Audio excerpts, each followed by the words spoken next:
All right, well, joining us now on the heels of her very exciting night, we have the winner of the GOP primary for Virginia's 7th Congressional District, Yesli Vega. Good morning to you. Congratulations on your win. Good morning. Thank you so much for having me. You're welcome. I mean, you're very impressive. You obviously won the Republican nomination. You have a law enforcement background. You were born to Salvadorian immigrants who fled the Civil War for a better life here in America. So what does this mean to you and to your family? You know, we're really excited still. We haven't slept much, but that's okay because we know what hard work is, and we're getting ready to bring it home for Virginia's 7th district this fall.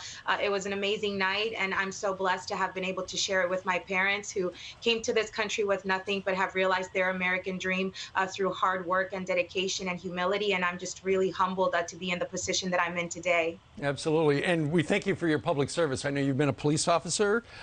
You worked as a police officer and the sheriff's department there, and you're now an auxiliary deputy in the Prince William County Sheriff's Office as well.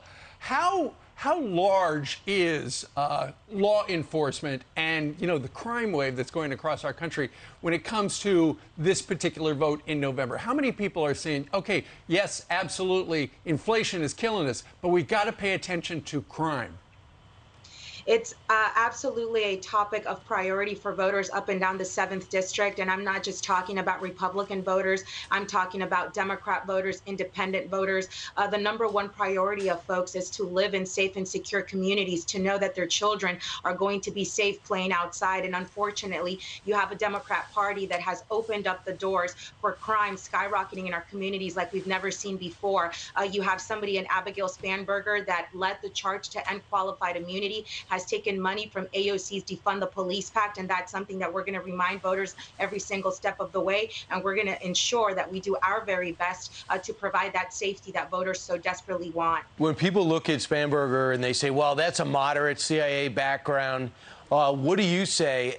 Because most experts will also say she is one of the most vulnerable in the House. Voters are no longer buying that. They know exactly who she is and what her voting record has been down in Washington, D.C. It's election time, so you have Abigail Spanberger acting as a double agent, and voters have had enough. We have the momentum. We're really excited, and I can't wait to continue to engage with new voters as this campaign continues, and we look forward to delivering for the people of the 7th District this fall.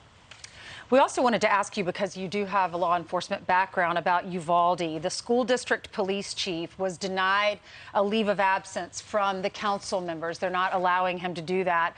I think because they want him ultimately just to step down. If he misses so many council meetings, he will be kicked off the council. He's been widely criticized for waiting too long to send those officers in to rescue those children that were in classroom 111 and 112. And the head of the Texas State Police has called this an abject failure. What is your response?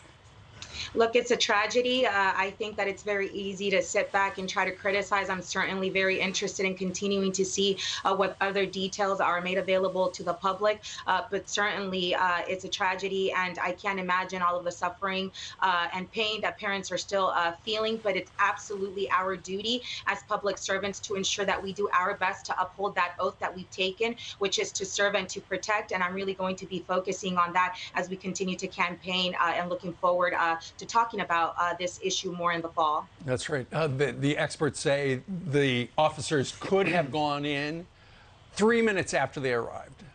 And shot him even before he got into the building. And it is just so heartbreaking that that has happened. Also, I know you put out a statement yesterday. You said after your win, now is time to bring everybody together, Republicans and Democrats, because inflation doesn't discriminate. That really is the #1 thing that resonates with everybody. Yeah, gas prices are through the roof, but the price of inflation is like a tax on everybody. It absolutely is. And at the end of the day, we're in the position that we're in because of Joe Biden's positions on policy and Abigail Spanberger supporting him every single step of the way. And when I'm at the gas pump, I talk to voters. When I'm at the grocery store, I talk to voters, and everybody is feeling the squeeze, whether it's at the pump or at the dairy aisle at the grocery store. And I'm reminding people that there is a possibility that we can change and turn things around. And it starts with opening their minds, opening their hearts, and giving us the opportunity to talk to them about why we're we're in the best position to represent them the way that they deserve to be represented. If it's going to be a Republican wave election, a lot of people looking to your seat and your outcome to give an indication of how big it'll be. So there's not much pressure on your shoulders besides that. Yeah. Yesli, thanks so much. Congratulations on the victory. Thank you so much for having me. Congratulations. I'm Steve Ducey. I'm Brian Kilmeade. And I'm Ainsley Earhart. And click here to subscribe to the Fox News YouTube page to catch our hottest interviews and most compelling analysis.